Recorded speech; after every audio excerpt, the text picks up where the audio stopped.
सवितुर्वरेण्यं भर्गो देवस्य धीमहि धियो यो न प्रचोदयात्। आप इस शिविर में साधना के अलावा कुछ शिक्षण भी प्राप्त कर रहे हैं। आपका आधा समय साधना में लगे और आधा समय शिक्षण में लगे, ऐसी योजना बनाई गई। शिक्षा भी साधना का ही अंग है। शिक्षा को आप साधना से बाहर मत मानिए।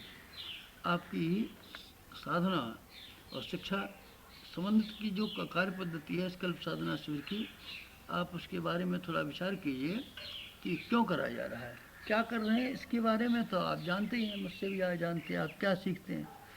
आपको यहाँ वाणी का मुखर होना सिखाया जाता है।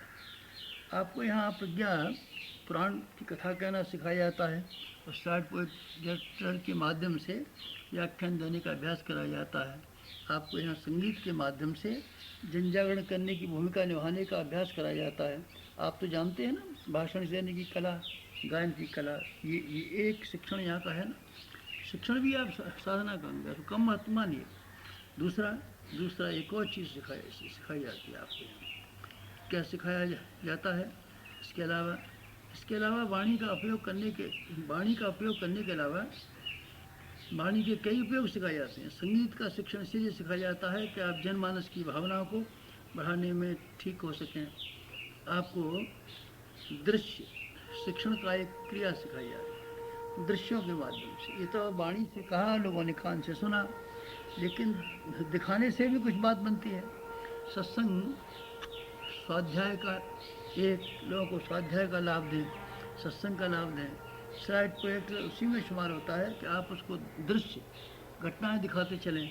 ये परिस्थितियां आज की हैं, इन परिस्थितियों के विरुद्ध बगावत हमको करनी चाहिए और हम ये नहीं करेंगे, और हमको यही करना चाहिए कि उचित और अनुचित का आज का विवेक, इसको दूसरे शब्दों में सत्संग कहते हैं, यह आपको साइड प्रोजेक्ट के माध्यम से सिखाया जा रहा है। शिक्षा नंबर 2 हुई।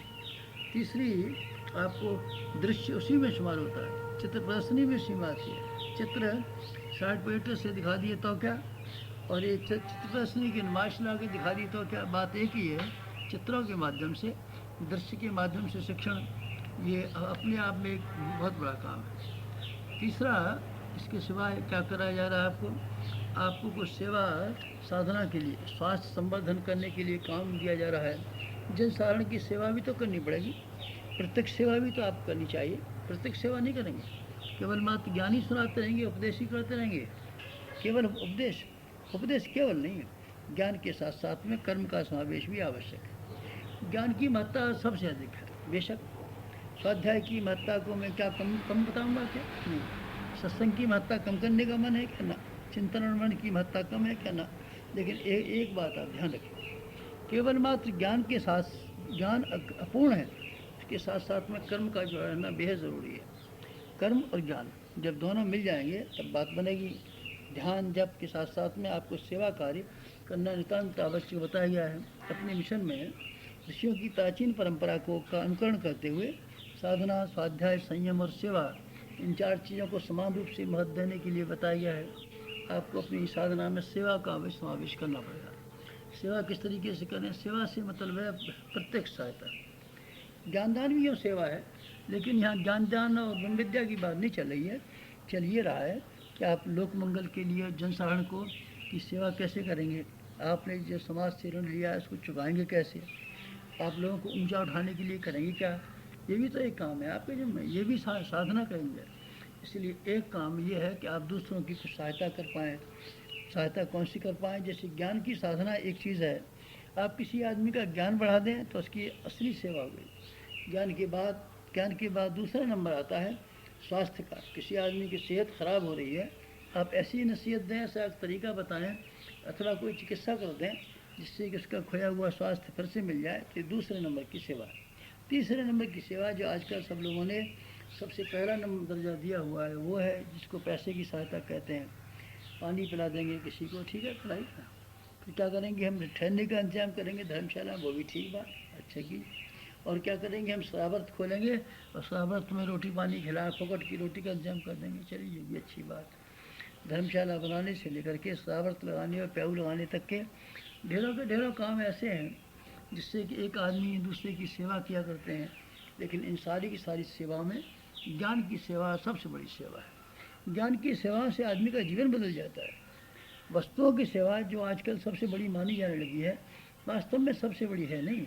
उसकी कोई निंदा थोड़ी करता है। ये थोड़ी कह रहे हैं कि आप किसी की सेवा मत कीजिए, या किसी को पैसा मत दीजिए, या किसी को रोटी मत खिलाइए, या किसी की दवा दारू कर, ये कौन कहता है? पर मैं तो क्वालिटी की बात कहता हूँ आपसे। ये क्वालिटी में ये धन के द्वारा शरीर की सहायता, धन के द्वारा शरीर की, धन के द्वारा शरीर की, धन के द्वारा शरीर की आप सहायता कर सकते हैं। बस धन किसी की जीवात्मा को ऊंचा उठाने में मददगार नहीं हो सकता। धन केवल कपड़े का इंतजाम कर सकता है, भूख का इंतजाम कर सकता है, इलाज का कर सकता है। ये शरीर की सेवा है, आत्मा की सेवा, मन की सेवा, आदमी के उज्ज्वल भविष्य की सेवा। ये तो सेवा केवल ज्ञान से ही बन सकती है, लेकिन ज्ञान भी अपूर्ण है। आदमी सेवा न करे, तो लोगों का श्रम अपना खर्च न करे, केवल ज्ञान ही खर्च करता रहे, जीव को ही चलाता रहे, प्रत्यक्ष सहायता के लिए किसी काम ना आए, तो भी बात बनती नहीं है। इसलिए यहाँ इस शिक्षण में एक लोक सेवा का बड़ा महत्वपूर्ण कार्य आपको ये सिखाया जा रहा है कि आप जड़ी बूटियों के द्वारा आप चिकित्सा कर सकें। जड़ी बूटियाँ वास्तव में यही औषधियाँ हैं, अमृत इन्हीं को कहा गया है। आदमी जिंदा रहता है तो भी वनस्पतियों पर जिंदा रहता है। शरीर में जो कमियां पड़ जाती हैं वो भी वनस्पतियों से दूर की जा सकती हैं। शरीर में जो विषाणु पैदा होते हैं वो भी वनस्पतियों के उपयोग से हो सकता है, क्योंकि शरीर वनस्पतियों का बना है, घास का बना है, ये अनाज का बना है। इसमें जो भी चीज़ है आप कहाँ से बने, कहाँ से आप पाते हैं? अन्न से पाते हैं, फिर जल से पाते हैं, दो, और कहाँ से पाते हैं? जो कुछ भी शरीर के भीतर है ये सब मिट्टी का है। मिट्टी की सेवा करना अच्छा तो है, ज़रूरी भी है, लेकिन वो पर्याप्त नहीं है। लेकिन तो भी इसको करना तो चाहिए। इसलिए लोगों के स्वास्थ्य को संवर्धन करने के लिए जड़ी बूटी आपको चिकित्सा सिखाई जा रही है, ताकि आप जड़ी बूटियों से न केवल बीमारियों का इलाज करें, बल्कि जो भी आपको इलाज के बहाने आपके संपर्क में आए उसको आप ये बात सिखाएं कि संयमशील होना पड़ेगा। स्थायी निवारण करने के लिए दवाएं काफ़ी नहीं हैं, ये टेम्परेरी रिलीफ तो है, पर ये स्थायी समाधान नहीं है। स्थायी समाधान के लिए ज़रूरी है कि आदमी संयम सीखे। इसलिए आप चिकित्सा के माध्यम से, कोई बुखार खांसी आ गया है, इसको दे दिया उखाड़ के, इसमें से क्या है तो तुलसी दे दी, गिलोय दे दी, कोई नुकसान की चीज़ इसमें कोई नुकसान की चीज़ नहीं है, सब फायदे की चीज़ है। नुकसान की चीज़ें हमने इस जड़ी बूटी विज्ञान में ली ही नहीं, नुकसान की चीज़ों को हमने हवन में लिया ही नहीं, केवल सौम्य और सात्विक चीज़ों का ही हमने उपयोग किया है और कराया है।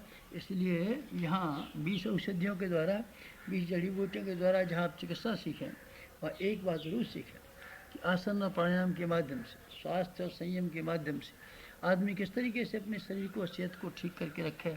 ये 3 तरह की शिक्षाएँ इस समय आपको मिलती हैं। एक चिकित्सा, स्वास्थ्य संवर्धन, फर्स्ट एड वगैरह, एक संगीत, व्याख्यान, प्रवचन वगैरह, तीसरा संगीत, और संगीत के माध्यम से जन जागरण। यही कुछ और है रचनात्मक सेवाएं, जैसे दीवाना पर आदर्श सेवा कृष्णा वगैरह है। इन सारी की सारी शिक्षाओं के पीछे, इन सारी की सारी गतिविधियों के पीछे जो बात छिपी हुई है वो एक ही बात छिपी हुई है कि आपको लोक मंगल के लिए कुछ महत्वपूर्ण कदम बढ़ाने चाहिए, कुछ महत्वपूर्ण कदम बढ़ाने चाहिए। आज लोगों को विचार देने की बेहद ज़रूरत है, जीभ खोलनी पड़ेगी। हर आदमी कितना भूला हुआ और भटका हुआ आदमी, हर दिशा में जहाँ कहीं भी आप देखिए आदमी के भटकाव का ठिकाना नहीं। पहले आदमी जब जंगली था, आदिमानव था, तब कम से कम प्रकृति के साथ में लड़ाई झगड़ा नहीं था। जितनी सीमित जानकारी थी उससे उसको सही जानकारी थी। लेकिन आज तो आदमी ने जानकारी बहुत इकट्ठी कर ली है, लेकिन सारी जानकारियाँ गलत गलत गलत, पूरी तरीके से आदमी इस गलती के भटकाव में आ गया है। इसका चिंतन प्रगतिशील, तब सुना जाता है प्रगतिशील है, पढ़े लिखे भी लोग बहुत हैं, ग्रेजुएट भी कहलाते हैं, लेकिन जहाँ तक जीवन की समस्या का संबंध है उसके बारे में वो जानकार नहीं है। जनता को भी यही करना पड़ेगा, सोए हुए को तो जगाना ही चाहिए। आप सोए को जगाएंगे नहीं तो ये मरे के मुर्दों की तरीके से बैठे रहेंगे। जन जागरण इसी का नाम है। लोकमानस का परिष्कार, आदमी का चिंतन उल्टा हो गया, और उल्टे चिंतन को उलट देने की वजह से उसने सारी समस्याओं को गड़बड़ा दिया है। स्वास्थ्य को गड़बड़ा दिया, मानसिक संतुलन को गड़बड़ा दिया, अर्थव्यवस्था को गड़बड़ा दिया, अपने कुटुंब और परिवार को गड़बड़ा दिया, सामाजिक संबंधों को गड़बड़ा दिया, अपने लोक और परलोक और भविष्य को गड़बड़ा दिया। ये कैसे गड़बड़ हुई? ये केवल एक ही कारण है कि आदमी को सही चिंतन न मिल सका। सही चिंतन के अभाव में सारे जीवन की ये मोटर गड़बड़ा गई। सही ड्राइवर के न मिलने की वजह से, सही मार्गदर्शन न होने की वजह से अच्छी खासी मोटर एक्सीडेंट में चली जाती है और बस यहाँ की तहाँ पड़ी रहती है। हमारा जीवन एक मोटर की तरीके से है। इसको संचालन करने के लिए अच्छा ड्राइविंग चाहिए, न केवल आपके लिए बल्कि सारे समाज के लिए भी। आज सबसे महत्वपूर्ण आवश्यकता इसी ज्ञान यज्ञ की है, इसी विचार क्रांति अभियान की है, इसी प्रज्ञा अभियान की है, इसी जन जागरण की है। आपको इस संबंध के काम करने के लिए यहाँ शिक्षण चलाया जा रहा है। आपको ईसाई चर्चों की वो शैली सिखाई जा रही है कि जिसमें आप लोगों की सेवा करें, सेवा करने के बाद में सहानुभूति इकट्ठी करें, सहानुभूति के बाद में सहयोग प्राप्त करें और जनता के सहयोग से बड़े काम करने में सफल और समर्थ हो सकें। ये ईसाइयों का, ईसाई चर्चों की नीति ये है। प्राचीन काल के ऋषियों की भी नीति ये थी। जनता की वो सेवा भी करते थे, केवल उपदेश ही थोड़े देते थे। जहाँ जाइए उपदेश, जहाँ जाइए उपदेश, जहाँ जाइए उपदेश। अरे तो उपदेश को खाया, सर पे बिछाया, क्या करें? अब सहानुभूति तो लीजिए पहले। सहानुभूति इकट्ठी करने के पीछे ये संभव है कि आपकी बात कोई सुने और अपने विचारों को बदलने के लिए कोई तैयारी करे। आपके कहने से क्यों विचार बदलेगा और क्यों अपनी कोई बेइज्जती कराएगा, क्यों तौहीन कराएगा अपनी? आप क्या आपके उसके विचार गलत थे, सो विचार ने आपके नसीहत सुनते ही बदल दिए, बेइज्जती हुई ना, कोई नहीं सुनेगा। आप सहानुभूति इकट्ठी कीजिए पहले। सहानुभूति इकट्ठी करने के लिए सेवा के क्रम यहाँ बनाए गए हैं, यहाँ बनाए गए हैं। आपको इसके अलावा भी पहले बताए गए थे। साइड प्रोजेक्टर चलाने की बात कही गई थी। घर घर में जाइए, घर घर में जन जागरण का संदेशा सुनाइए, युग बदल रहा है इसकी बात कहिए। आपको इससे पहले भी बताया गया था कि आप कभी साइकिल से संगीत बजाते हुए निकल पड़ें, 2 या 4 की टोली में निकल पड़ें, फिर देखिए क्या मज़ा आता है। पिकनिक के लिए घर से निकलते हैं, इससे बेहतरीन पिकनिक कुछ हो ही नहीं सकती। तीर्थ यात्रा की बाबत हमने आपसे कहा है कि आप तीर्थ यात्रा की तैयारी करें और बाहर जाने की तैयारी करें। आपको बोलना सीखें, संभाषण सीखें, लोगों से बातचीत करें, ऐसी बातचीत करें जो आप दूसरे आदमी में प्रभाव डाल सकें, वगैरह ये बातें आपको यहाँ सिखाई जा रही हैं। केवल एक ही बात सिखाई जा रही है। इस संक्षेप में आप सुनना चाहें तो ये नया युग आ रहा है, इस नए युग की तैयारी की पहली वाली भूमिका निभाने की बात आपको सिखाई जा रही है। जड़ी बूटियों के द्वारा, इलाज के द्वारा, आसन के द्वारा, प्राणायाम के द्वारा आप लोगों की खोई हुई सेहत को किसी तरीके से पाने में मददगार बने। अगर आप किसी की मदद करेंगे तो कोई एहसान मानेगा। जो एहसान मानता है वो कहना भी मानता है, एहसान मानता है वो कहना भी मानता है। आपका लोग एहसान माने, इसके लिए आप ईसाई चर्चों की तरीके से चिकित्सा को अपना व्यवसाय बना लें। व्यवसाय नहीं, सेवा का माध्यम बना लें। चिकित्सा में हमारे यहाँ आसन और प्राणायाम की भी चिकित्सा आती है, आप इनको बना लें। स्वास्थ्य के नियमों की बात करें, खेल कूदों की बात करें, जिससे जनता के स्वास्थ्य का संवर्धन होने का तरीका निकल आवे। आजकल हमारे स्वास्थ्य के आज के अपने कल्प साधना सत्रों के जो भी व्यक्ति आए हुए हैं, हम इनको ये शिक्षण देते हैं कि आप जनता की सेवा, स्वास्थ्य संवर्धन के लिए बहुत सी सेवाएं, पर लेकिन ये सेवा सरल है, ये कठिन नहीं है, इसका हाथों हाथ लाभ होता है। तुरंत इससे आदमी की समस्याओं के समाधान हो जाते हैं स्वास्थ्य की सेवा के लिए। और आपको व्याख्यान कथाओं के माध्यम से, ये आजकल का ज़माना बच्चा है, ये कोई प्रौढ़ समाज नहीं है हमारा। इस प्रौढ़ समाज को तो तर्क, तथ्य और दूसरी चीज़ें भी काम दी जाती हैं, लेकिन अपने 70% हिंदुस्तान को, जिसमें बिना पढ़े लोग रहते हैं, पिछड़े हुए लोग रहते हैं, इनको आप किसी और तरीके से बता नहीं सकेंगे। धर्म मंच से जाइए, कथानक कहिए, कहानियाँ कहिए। कहानियाँ तो बच्चों को भी प्यारी लगती हैं। सिनेमा तो कहानियाँ ही तैयार करते हैं, कहानियाँ ही बेचते रहते हैं, सीम में मालदार हो जाते हैं। कहानियाँ अपने आप में एक सामर्थ्य का स्रोत है जो किसी ने कहा नहीं। पुराने लोग तो समझ जाते थे। भागवत की कथा, रामायण की कथा, वाल्मीकि रामायण की कथा, अमुक की कथा, ये सब व्याख्यान और सत्संग इसी बात के थे कि जनमानस को परिष्कृत बनाने के लिए कोई रास्ता निकाल दें और लोगों को समझाएं। ये बोलने की कला, भाषण की कला आपको यहाँ सिखाते हैं। संगीत उससे भी ज़्यादा महत्वपूर्ण है।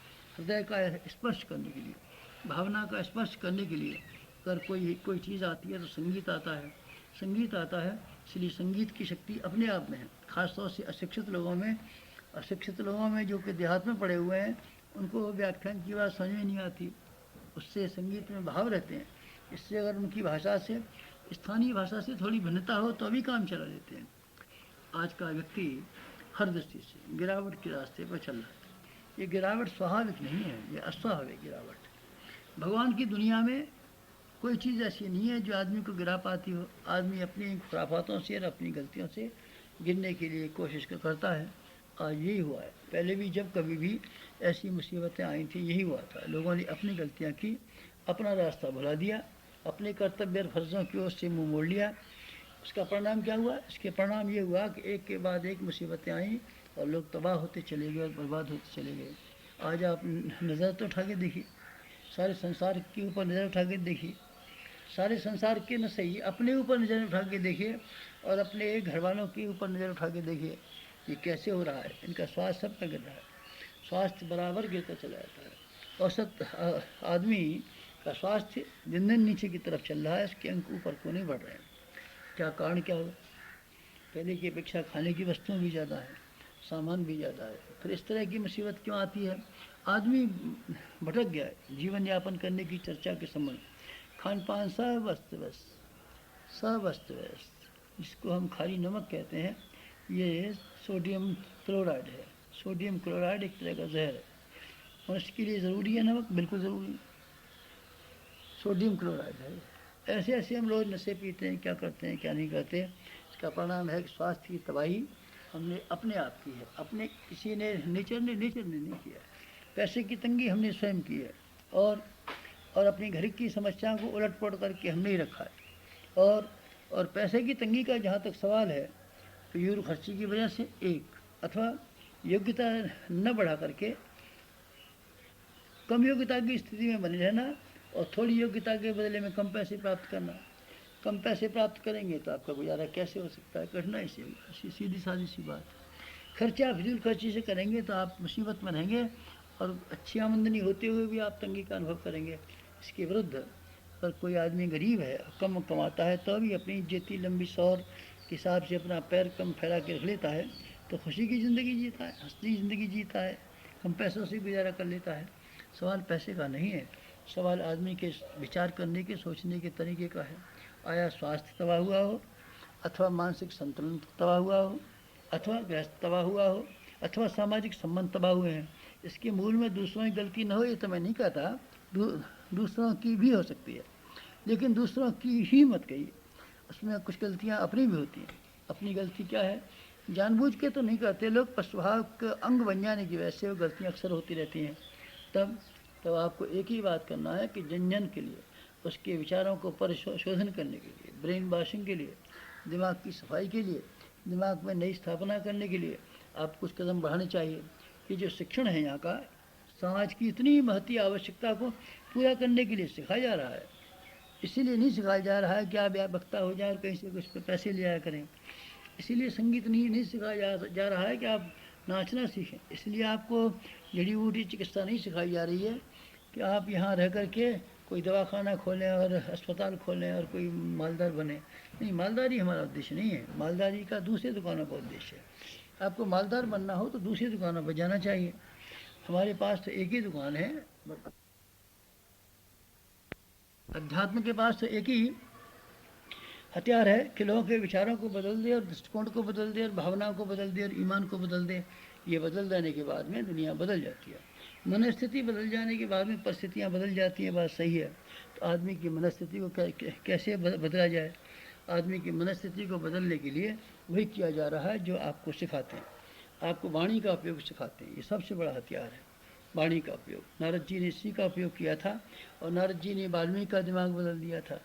नारद जी ने प्रहलाद का दिमाग बदल दिया था। नारद जी ने पार्वती का दिमाग बदल दिया था। नारद जी ने ध्रुव का दिमाग बदल दिया था। इसी वाणी का उपयोग अगर ठीक तरीके से किया जा सके तो आप विश्वास रखिए, लोगों के दिल और दिमागों को बदलने में बहुत बड़ा योगदान मिल सकता है। सिनेमा देखा ना आपने, दृश्य और श्रव्य दो ही चीज़ों का मिलाने के पश्चात में सिनेमा कितना हावी हो गया है। लोगों के विचार और रुझान को में बदलने में उसने भरा कितनी भूमिका निभाई है। आपको वाणी का, दृश्य और श्रव्य का जहाँ शिक्षण दिया जाता है, ये इतने पैने हथियार हैं अगर आप इन हथियारों का उपयोग कर सकें तो आज की अवांछनीय परिस्थितियों से लोहा लेने में समर्थ बन सकते हैं। कल का उज्जवल भविष्य हमको बनाना है। उज्जवल भविष्य को बनाने के लिए जिन तैयारियों की ज़रूरत है, उन तैयारियों में आदमी को अपने विचार करने की शैली बदलना बहुत ज़रूरी है, उठाना बहुत ज़रूरी है। इसके लिए आपको वाणी की ज़रूरत, आपको हृदय को गुदगुदाने के लिए संगीत की ज़रूरत, सेवा के लिए जड़ी बूटियों की ज़रूरत। ऐसे थोड़े थोड़े काम आपको सिखाए गए हैं आदर्श सेवा की दीवारों पर लिख करके लोगों के दिलों और दिमागों को घुमा देने का प्रयत्न, अचेतन मन को घुमा देने का प्रयत्न वगैरह। ये बहुत सी चीज़ें ऐसी हैं जो बड़े ऊंचे उद्देश्यों से संबंध रखती हैं। आप उनकी गहराई में विचार करना, तब आपको महत्व मालूम पड़ेगा, तभी आप उसको सच्चे मन से करेंगे। अगर आपको महत्व न मालूम पड़ा तब फिर आप सच्चे मन से उस काम को कर नहीं सकेंगे, इसका महत्व नहीं समझेंगे अरे साहब क्या प्रज्ञा पुराण हमें को था क्या नहीं है क्या, और देखिए प्रवचन कराना है हमको, कोई प्रवचन करने हैं क्या, फिर हमें कोई जड़ी बूटी सिखाई जा रही है, हम कोई जड़ी बूटी फैलाएंगे क्या, हमको संगीत सिखाया जा रहा है, हम क्या करेंगे। आपके व्यक्तिगत जीवन में आर्थिक दृष्टि से भली से इन चीज़ का कोई महत्व न हो, लेकिन आप विश्वास रखिए जो कुछ भी सिखाया जा रहा है, अगर आप सच्चे मन से सीखने की कोशिश करेंगे तो आपके भीतर एक ऐसी नवीनता और एक ऐसी विशेषता पैदा होगी जिसकी वजह से आप अपना भला कर सकते हैं, समाज का भला कर सकते हैं, अपनी अंतरात्मा को ऊंचा उठा सकते हैं और दूसरों की अंतरात्मा को ऊंचा उठा सकते हैं। मेहंदी पीसने वाला दूसरों के हाथ तो लाल करता ही है, पर इस पिसाई की वजह से उसकी अपने हाथ अनायास ही लाल हो जाते हैं। आप लोक मंगल की बात विचार कीजिए, जनसाधारण की विचार कीजिए, जन कल्याण की बात विचार कीजिए। साथ साथ में आप ये देखिए जैसे आप दूसरों के लिए सेवा करते हैं, दूसरों के लिए कष्ट उठाते हैं, भगवान आपके लिए कष्ट उठाएगा, समाज आपके लिए कष्ट उठाएगा, समाज आपका सहयोग करेगा, जनता आपका सहयोग करेगी, विश्व मानव आपका सहयोग कोशिश करेगा। इसलिए आपको दूसरों का सहयोग अर्जित करने के लिए भगवान के नज़दीक आना चाहिए। और भगवान के नज़दीक आने का मतलब यह है कि ऊंचे विचारों का समुच्चय, ऊंचे विचारों को फैलाने के लिए आपको हर चंद प्रयत्न करना चाहिए। साहित्य का प्रयोग कैसे किया जा सकता है हमने बता दिया, लेकिन जन जन के पास तो जाना ही पड़ेगा, जन जन को परामर्श तो देना ही पड़ेगा। अगर आप परामर्श नहीं दें तो फिर अपने आप किताबों से ही काम हो जाएगा, आपका परामर्श की ज़रूरत क्या पड़ेगी, नहीं ज़रूरत है, बहुत ज़रूरत है। आपको व्यक्ति के पास जा कर के अपनी क्षमता और प्रतिभा की छाप उन पर डालनी चाहिए, और छाप डालने के बाद में ये कोशिश करनी चाहिए कि आप बराबर ऐसे परामर्श दें, आया मिलजुल के बातचीत करने में, आया विचार गोष्ठी के रूप में, आया सम्मेलनों के रूप में, किसी न किसी रूप में आप जनता के लिए ये प्रयत्नशील रहिए कि इनके विचार बदल दिए जाएँ, भावना बदल दी जाए, और घिनौनी ज़िंदगी को परित्याग करके इनके अंदर ऐसे वेग पैदा किया जाए कि जन समाज के लाभ के लिए बड़े से बड़े काम बिना हिम्मत खोए कर सकें। यही कहना था आप लोगों से। समाप्त।